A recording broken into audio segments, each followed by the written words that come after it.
చక్కని సీతకి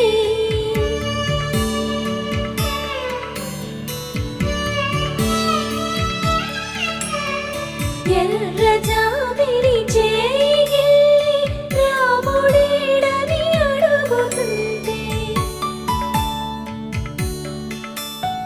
చూడలేదని పెదవి చెప్పే చెప్పలేమని కనులు చెప్పే నల్ల పూసైన